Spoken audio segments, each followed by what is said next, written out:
Welcome to the Box Score, brought to you by Pavement Restorations. Terry Collins, Murphy Farah, and Justin Malden is always doing a great job. And Murphy, regular season over, playoffs are here. Everybody's 0-0 right now. Those that are still playing anyway are, and it's easily one of the most exciting times of the year. First of all, you got to get there, and then when you get there, how long can you stay? And you know, records, you can kind of throw those out the window, Murphy.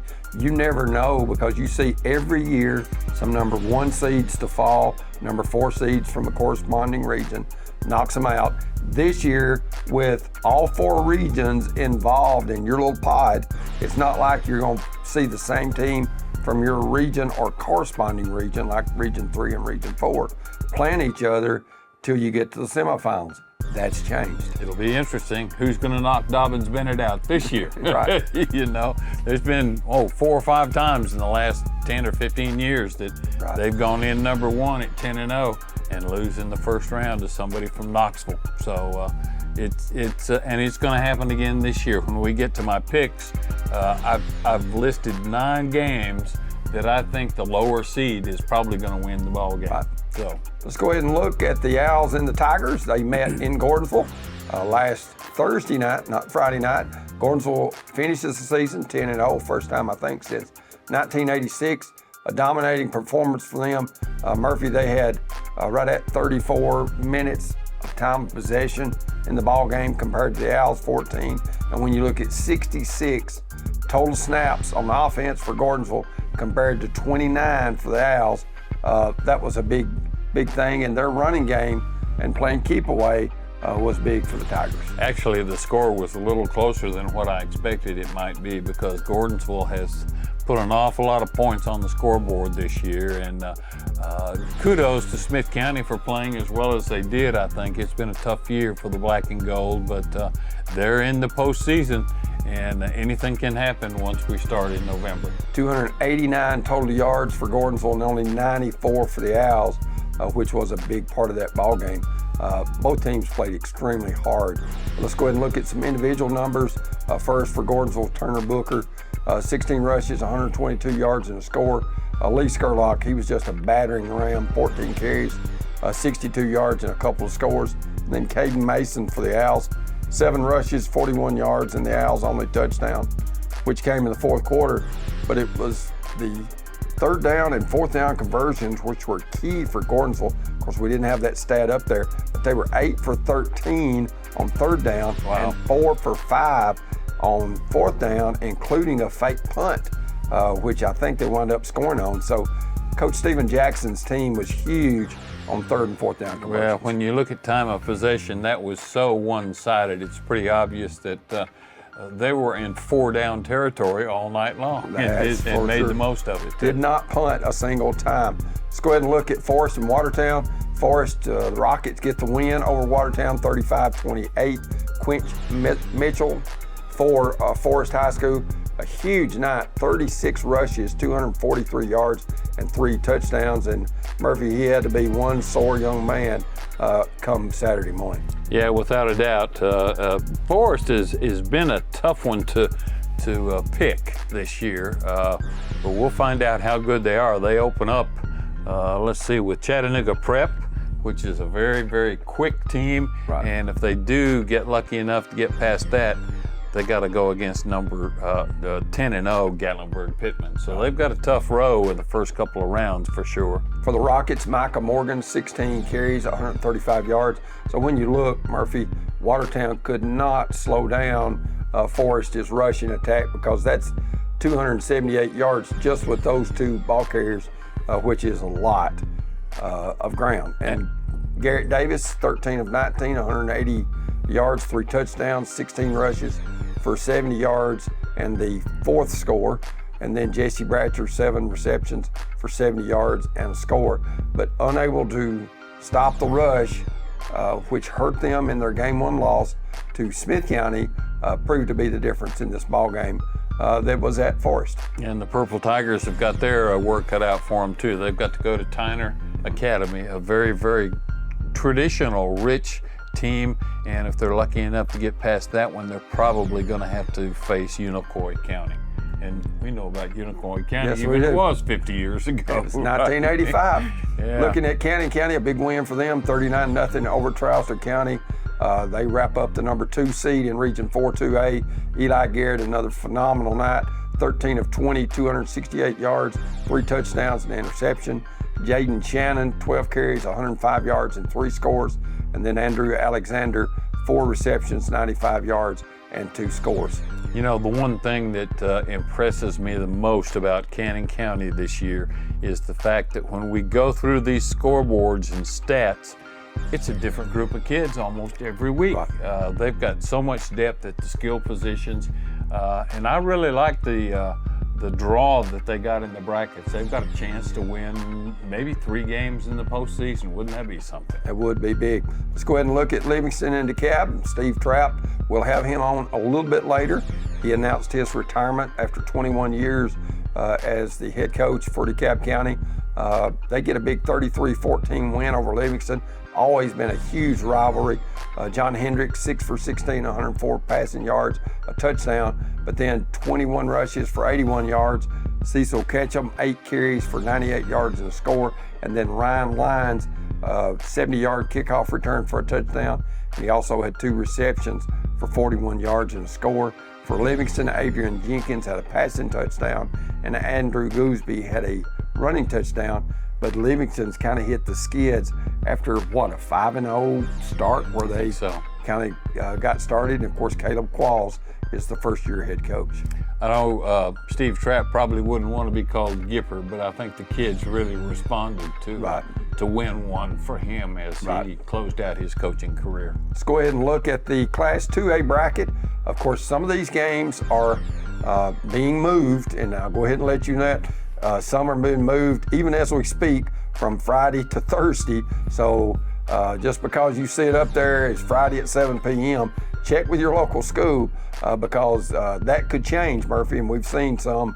I know York and Gordonsville has changed. I know Upperman has changed. So check with your school before you tear out and go. But Murphy, when you look at that bracket up in the top half of the bracket, you got to think that Happy Valley, who has only been challenged by South Green, had 9 blowout wins.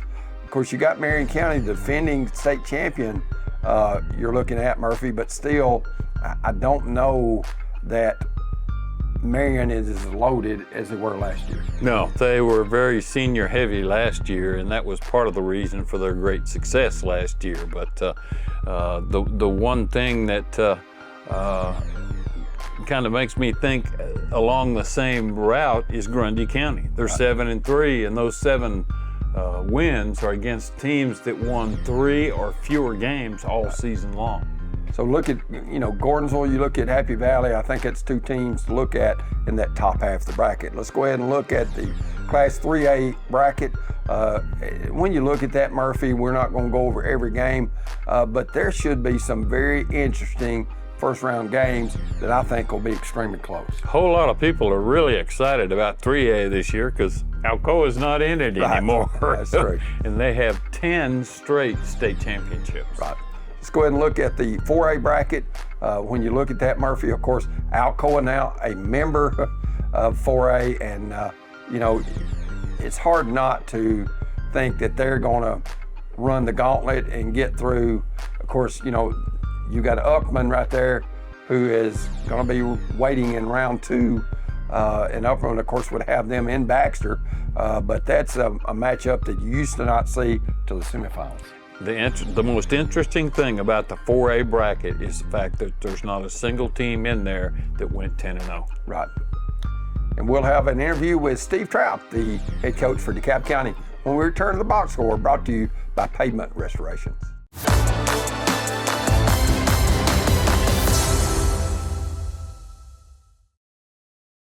Pavement Restorations began in 2006 to help our clients find cost-effective ways to extend the life of their existing asphalt and concrete assets. We're now proud to be a leader in the asphalt and concrete construction industry across Tennessee.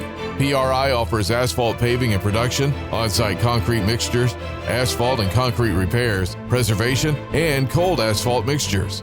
So let our team introduce you to the PRI way of construction on your next project. Friendly, traditional banking at its best. It's what our customers have learned to expect at Citizens Bank, and we're always happy to deliver, with plenty of options for personal and commercial checking accounts, as well as a variety of loan types. We can help you achieve your financial goals, all with a friendly hometown smile. Citizens Bank at 407 Main Street and 61 Dixon Springs Highway in Carthage, 70 Cookeville Highway in South Carthage, and 530 Gordonsville Highway in Gordonsville. Equal housing lender, member FDIC. When you look at the big picture, you're really looking at family. Nothing means more to you than their safety. DTC Security gives you the peace of mind to live your life your way, helping you connect what matters most, no matter where you are or what you do. Your home deserves an all-star defense for just $49.99. Get a system with a touch keypad, 3 window or door sensors, motion detector, key fob, and standard installation. Helping you live life your way. We're DTC Security.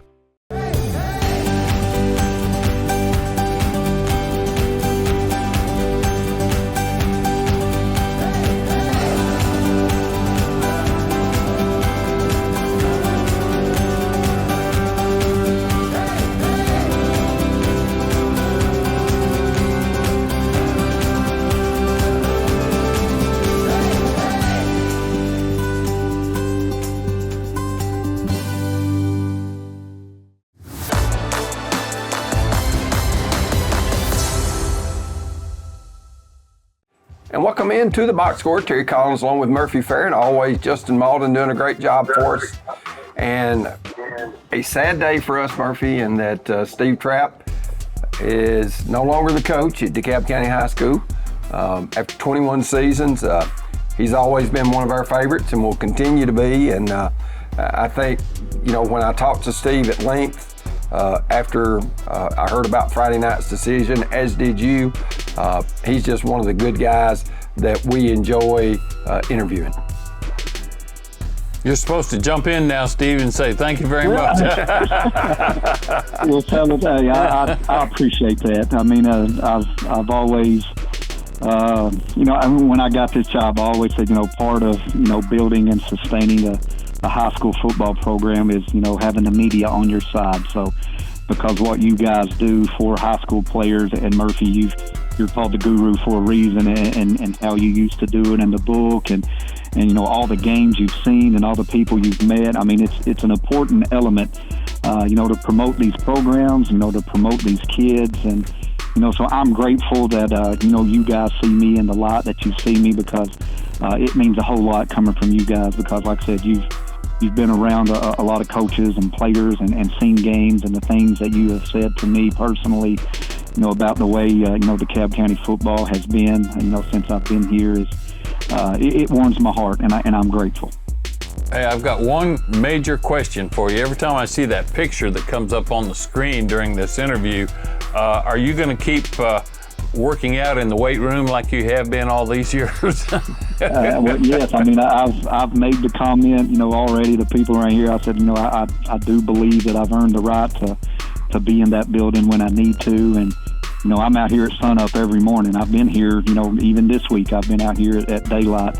And that's usually when I get my workouts in. And, that's something that I want to continue to do. And, something I've done for a long time, and a lot of it, here recently has been done, just, coach is doing it, then, we need to do it as well, but, that's a part of my life. It's not a hobby, it's a lifestyle. It's not something I enjoy all the time, but, I think it's something that's beneficial, and it is something that I want to continue to do.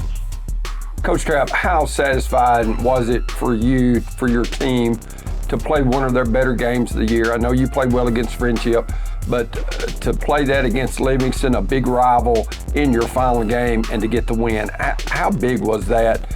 And I'm not saying it's all-time your best win, by no means, but it had to be pretty sweet knowing that was your final game and to get the W.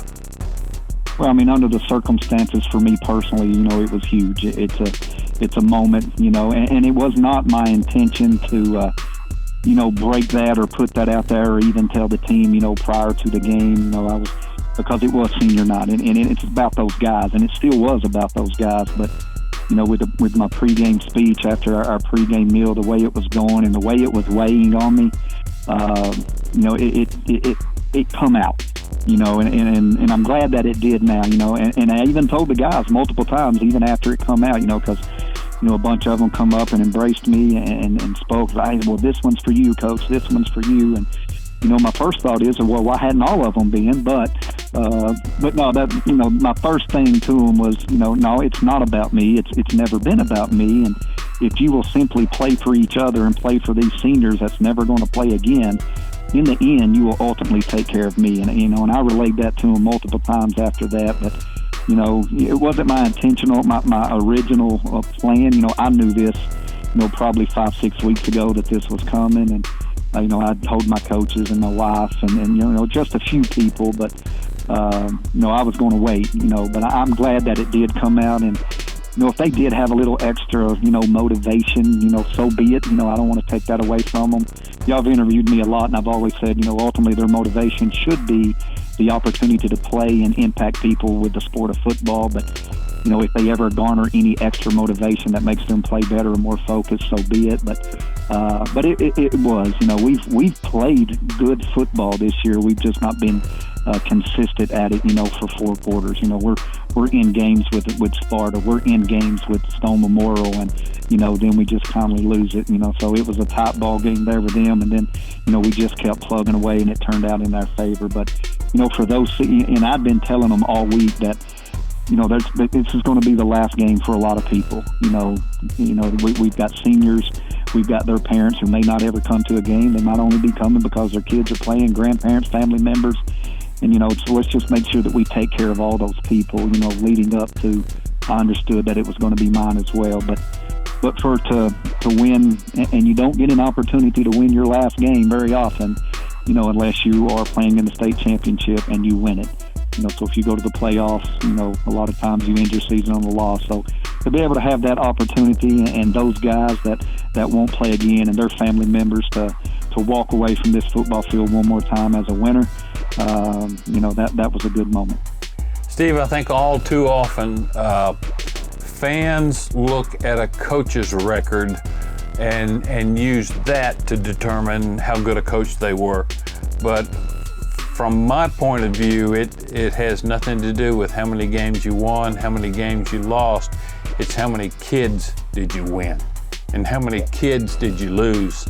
And I know that as much as you're going to miss being on the sideline, it's not going to be about calling plays or winning ball games. It's the kids. And I talked to you earlier today, and you said you still got 9 more years before you can fully retire. You're still going to be affecting kids in a very positive manner from the classroom, not necessarily on the football field. Definitely. I mean, that philosophy is, I just feel, we're created to do that. That's what we were called to do, is to impact people. And, fortunately for me, sports has been a part of my life. This will be, other from when I was born up until 6 or 7 year old, sports has been a part of my life, the whole entire time. This will actually be the first time where, okay, it's technically not, but to impact people, and I say this in Sunday school all the time, is, no matter what it is that you're doing, I say if you're a banker, a garbage picker up, or whatever it may be, you can impact people. And, I've been fortunate enough to use the football field to do that, but that's still a philosophy that I have, and it's one that we should have as human beings. And, what makes that challenging is, ourselves and other human beings, but that, I just feel that that's what we're called to do. And, it was a good weekend in the fact that, and I want to take this time and this moment and these interviews that I get to do just to express my gratefulness, not just my thankfulness, but my gratefulness, for all those that have reached out, all the players, coaches I've coached against, the community, and then just all the messages and outpouring of love and support, and just said, hey, we're proud of you, congratulations. And, I think I've cried more this weekend than I have probably in 20 years. But I do want to take this time to say thank you to all those. And, there's those that I have been reaching out personally as well that just have meant a whole lot to me and has helped me. The only thing I'll take credit for here is to have a vision of what we wanted this to be. And it took a lot of people to help me do that. And, I want to feel like that has been done. But ultimately, like my dad used to tell me, he never bragged on me a lot. But he told me if I did a good enough job, other people would do it for me. So I'll leave that up to other people to determine, if I'm a success or a failure. Ultimately, I'm one game under 500 for my career. That start didn't help me none, but I did sleep with peace this weekend and woke up, feeling okay and good with the decision that I've made. Sounds to me like your dad's a pretty smart guy. I love it. Hey, look, a lot of the things that I learned how to do that allowed me to build what we built, and the work ethic and the mindset of simply, hey, if I don't know how to do something, I'm going to figure it out. My mom and dad put that in me. I seen my mom work, and I seen my dad, hey, I'd like to try this. And, if he didn't know how to do it, he would figure it out. And if it was good, great. If it wasn't, he'd keep going till it was. And, I'd like to think I'm the same way. My grandfather was a huge impact on, he was just really good at, bringing people together, for a common cause and all that. But I do want to take the time to a big shout out to my uncle Clarence Trapp, because, you've heard me tell the story about, this all started with me being a water boy at a junior pro game, and he was the one that invited me. So I tell everybody, and he, as an assistant coach, there was one year he did junior pro, middle school, and high school all at the same time. And I'm wanting to say he had 17 or 18 years of experience as an assistant coach here in this county. That's, I don't think anybody's done it longer than that. But I told him, I say, if it wasn't for you, DeKalb County football wouldn't be what it would be, because I wouldn't be here. So I do want to take this moment to really give him a lot of props as well. Well, Steve Trapp, you're a class act. Best of luck to you. I know you're going to be looking for something to do after from 8 till 3, or I guess you get there at 6 and do your workout. Maybe you've got DTC TV in your future down the road. He can always build another house or two if he needs to. Also. Well, I could do that. And like I said, I'm going to enjoy, which at the end of the season up until January, I always enjoyed relaxing. This Saturday I'll be able to start getting up in the deer woods, and that's always been a release and kind of a sanctuary for me, just to go sit there and just let it all melt away and, kindly try to get recharged, because it all starts back that first week of January. I don't know if it really all got recharged last year during that time, and and that plays a little bit into it.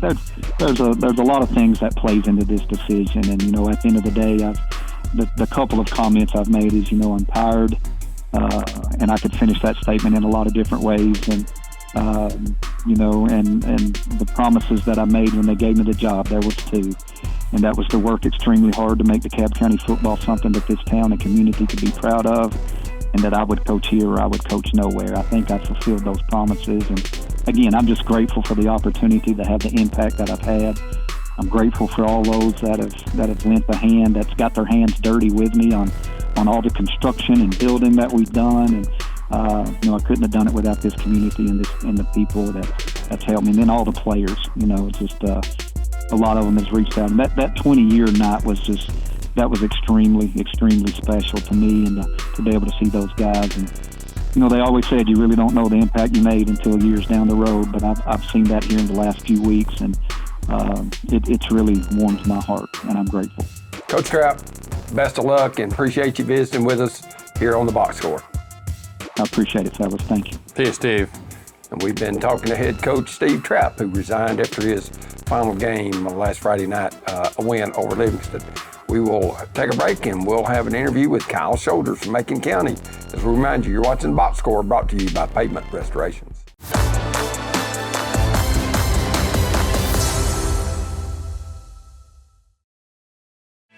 Community Wellness Clinic is a nurse practitioner-owned and operated full-service medical clinic. Our emphasis is on good health and wellness throughout every generation of your family. We strive to provide the expert quality of care that our patients deserve and expect. Along with primary care services, we also offer a full complement of urgent care services. Let us be your family's good health partner. Community Wellness Clinic in Woodbury. Phone 615-563-7515.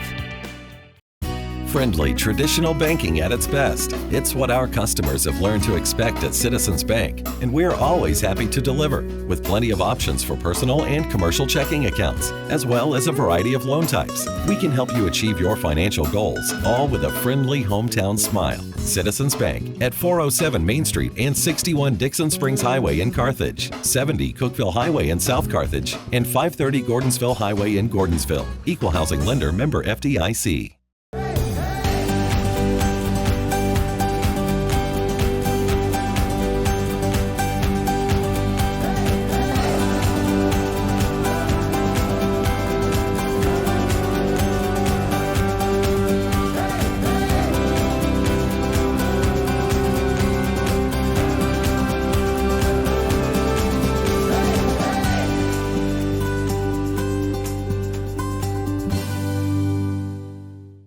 Got a special outdoor project that you need to tackle?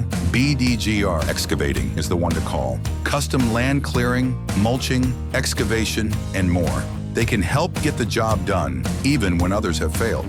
Call the problem solvers at BDGR at 615-489-1329 and let them help you get that project out of the way so you can really start enjoying your property. BDGR Excavating.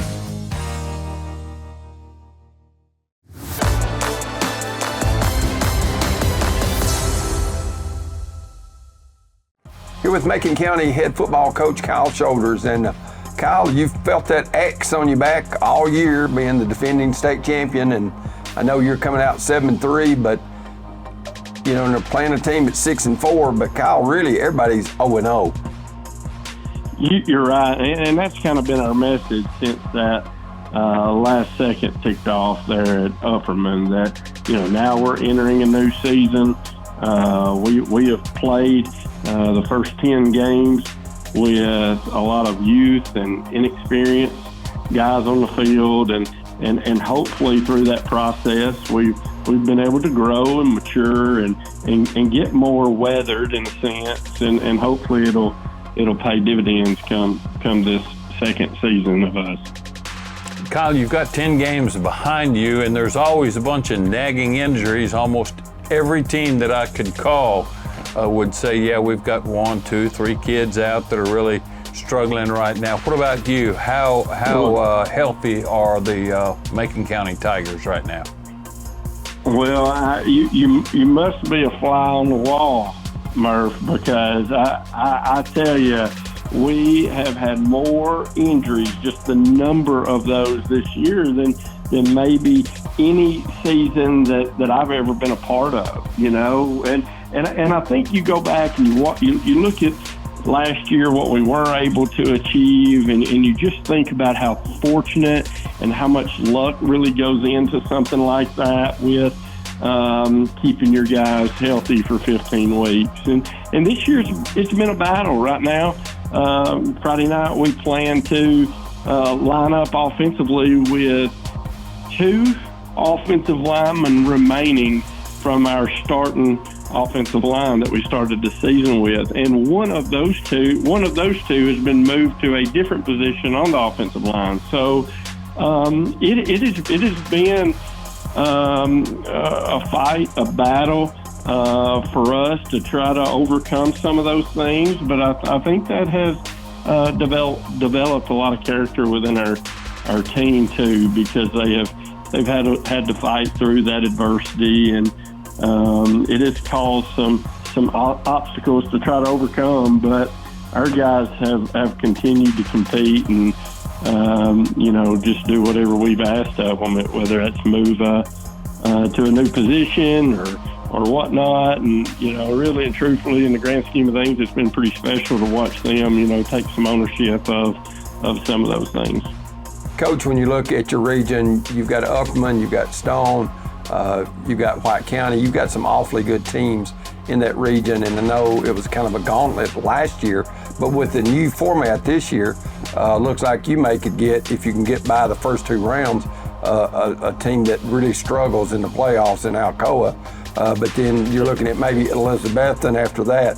So Coach, your road to get to Chattanooga is littered with very, very strong teams. Yeah, I really think the road to Chattanooga really goes through the east when you start talking about Alcoa and Upperman and Anderson County and Greenville, and there's just a lot of quality, high-powered, tradition-rich programs there that are on this side. But for us, we got to take it 1 week at a time.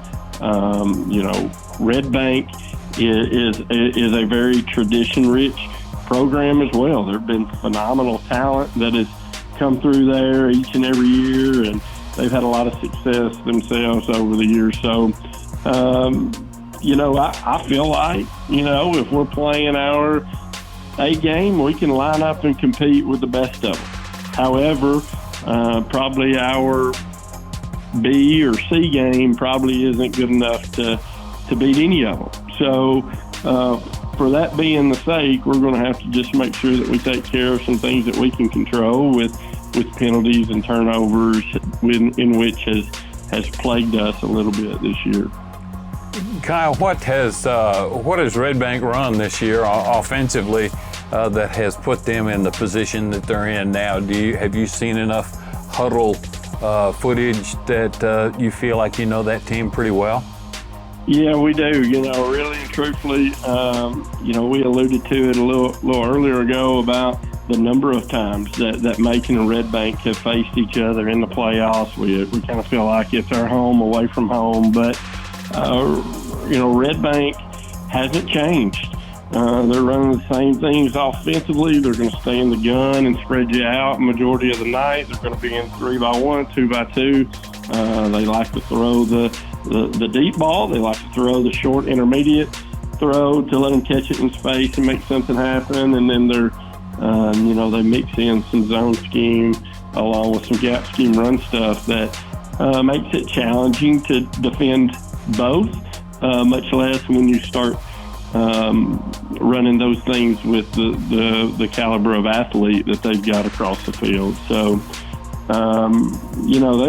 they pose a great challenge for us. I think their style of play is somewhat different than ours. So that has boded well for us in the past, and that's hurt us in the past. We went down there a time or two and lost, and we went down there and won as well. So I think for us, it's going to have a lot to do with, a couple of those things that I mentioned earlier about we got to just hold on to the football, not turn it over, and try to eliminate some of the silly penalties that we have caused to start out some drives in the recent past. Coach, when you look about a 2.5-hour drive from Lafayette down to Chattanooga Red Bank, just go to Cookville, hit 111, and it turns into 27 at Sale Creek, and you're there. But I think the one thing that Macon County will do is they'll show up and support you, and it won't be a tremendous home field advantage for Red Bank because you travel so well. Yeah, and I've often said that's what makes this place so special. Naturally, it's really special here to me, being an alumni from here. However, I think that any fan of high school football can really appreciate and admire the fan base here at Macon County, the support they provide for their student athletes, and you're exactly right. They're going to show up. They're going to fill up their side of the stadium. We're going to be probably loud and obnoxious, and hopefully that gives us some type of competitive advantage. I know that it sure does make our programmer boys feel good being able to take the field with that level of support. Well, Kyle Shoulders, we appreciate you visiting with us here on the Box Score, and best of luck to Macon County as they travel down to northern Hamilton County and take on Chattanooga Red Bank. Thank you, guys. I appreciate you continuing to include us. Okay, we've been visiting with Kyle Shoulders from Macon County. When we return, we'll take a look at Murphy's Picks, and we'll do our matchup for the week when we return to the Box Score, brought to you by Pavement Restorations.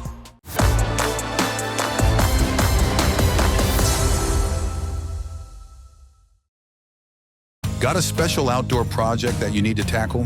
BDGR Excavating is the one to call. Custom land clearing, mulching, excavation, and more. They can help get the job done, even when others have failed. Call the problem solvers at BDGR at 615-489-1329 and let them help you get that project out of the way so you can really start enjoying your property. BDGR Excavating. Community Wellness Clinic is a nurse practitioner-owned and operated full-service medical clinic. Our emphasis is on good health and wellness throughout every generation of your family. We strive to provide the expert quality of care that our patients deserve and expect. Along with primary care services, we also offer a full complement of urgent care services. Let us be your family's good health partner. Community Wellness Clinic in Woodbury. Phone 615-563-7515. Pavement restorations began in 2006 to help our clients find cost-effective ways to extend the life of their existing asphalt and concrete assets. We're now proud to be a leader in the asphalt and concrete construction industry across Tennessee. PRI offers asphalt paving and production, on-site concrete mixtures, asphalt and concrete repairs, preservation, and cold asphalt mixtures. So let our team introduce you to the PRI way of construction on your next project. All across our communities, DTC is working hard for you each and every day so you can experience amazingly fast internet no matter where you live.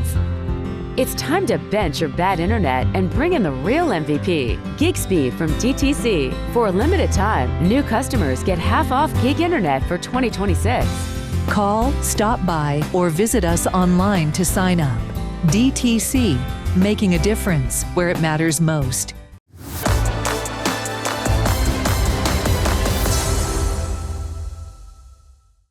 And welcome back to the Box Score. As we want to thank Pavement Restorations, as always, for sponsoring, being our title sponsor, Murph. And, with this first week of the playoffs, I think it adds so much excitement when you say high school football playoffs. It really does. It's the second season, as so many people like to refer to it as, but we couldn't do it without people like PRI and the other great sponsors we have throughout the entire season. And I think most of those folks are going to be with us during basketball too, aren't they? Pavement Restorations, Huff and Puff Trucking, Citizens Bank, Sonica Carthage, Carthage Safeway, Community Wellness Clinic, and BDGR Excavating are our sponsors. We want to thank them because if not for them, we wouldn't be able to do this show. Our game of the week is going to be Grundy County at Cannon County. We won't have a live where you can see it broadcast live on TV, but you can hear the audio and you can see the video online only at DTC3.tv and the DTC Communications Facebook page due to TWSA restrictions, but you can still see that Friday night. Of course, that'll be preempted by the Box Score replay from 6 to 6:45. And Murph, I know that Cannon County is awful excited about hosting a playoff game. Yeah, it doesn't come around in Woodbury very often, and the offense that they've run, the way these kids have worked so hard, it's not the same football team we saw in week one. They're excited about what hard work can do, and they've done a good job of it, and it's going to be a fun game to watch regardless of whether it's Thursday or Friday. Right. East Tennessee picks, Murph, get them started. Whitwell at Joe Burns. Well, I'll preface all of this by saying all of these teams that are involved, I think the lower seed is probably going to win the game. I think Whitwell, a number 3 seed, probably defeats number 2 Joe Burns in that one. Same with East Hamilton. I think they are a 2nd or 3rd seed. Columbia Central is a number 1 seed. But I think East Hamilton, I think they come in with an 8-2 record. They're playing really, really well. They've played a very tough schedule too, and I look for them to do very well in the postseason. And the same with Oliver Springs and North Green. I think Oliver Springs, the lower seed there. But I've been watching them a little bit because the last 2 or 3 years they've been making a lot of noise on the gridiron, and I think they've got a chance to do that again this week. Let's go ahead and look at our picks in Middle Tennessee, and Murph, a big one. I know Chuck Gentry suffered a very disappointing loss to Cookeville in week 11 there, but it doesn't get any easier. A very good Riverdale team that took Oakland to to the final seconds before losing that game by 7. In fact, I think Riverdale led that game in halftime. Riverdale at Lebanon, that's been a long time rivalry from when Gary Rankin was there, when Mark Medley was there at Lebanon. That's going to be a tough game. And Riverdale's a 3rd seed. As good a football team as they are, you know that's a killer region because Blackman, who is coached by the twin brother of the Riverdale coach, Blackman beat Riverdale and so did Oakland. That's why Riverdale's the number 3 seed.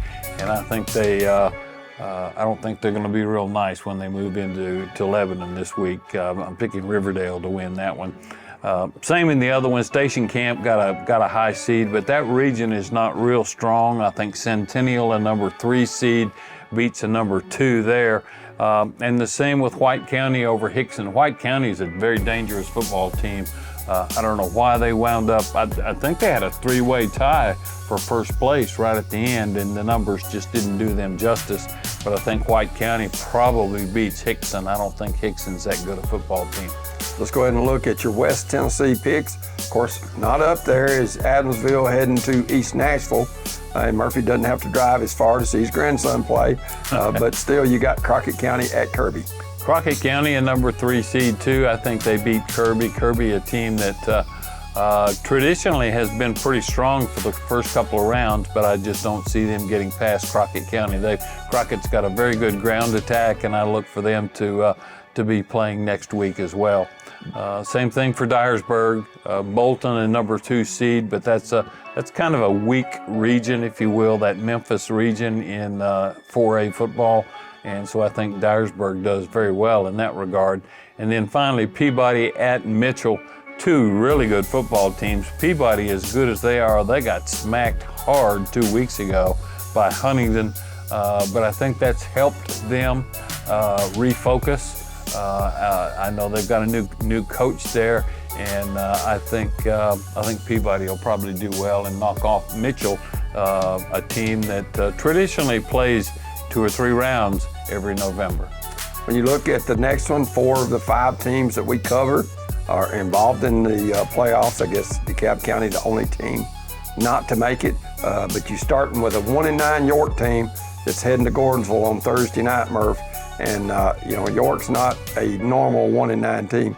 They have played a lot of people close. They really have, and I think Gordonsville probably wins that game. But living in Cannon County as I do, I'm glad we're playing Grundy instead of York, because York's one of those teams, especially if you have to go to Jamestown, which is not the case, but still a dangerous team. I think Gordonsville comes out of that one okay, but I think it could be closer than what you might think. Smith County at 4-6, heading to Bledsoe County at 8-2. That's former region combatants. Yeah, absolutely. I think Smith County needs to play its A game, bring its A game to that. And I know Matt Dyer will do a great job in making sure that happens. But 8-2 is nothing to just slap by the side. Bledsoe's a pretty good football team, and I think that one could go either way. Watertown at Tyner. Well, I mentioned earlier, Tyner is just so athletic and has so much speed. Watertown's going to have their hands full. They'll have to play their A game if they're going to get past Tyner. And they're going to have to play like they did against Giles County, a team similar to Tyner as far as style and speed. Very much so. And then Grundy at Cannon. I think Cannon's got a really good shot at that. They're playing their best football right now, they being Cannon County, and it wouldn't surprise me if Cannon County goes maybe 3 rounds in this thing before it's all said and done, but we'll just have to wait and see how deep they go. We want to thank Justin Malden, always doing a great job for us. And for Murphy Fair, I'm Terry Collins. Good night on the Box Score.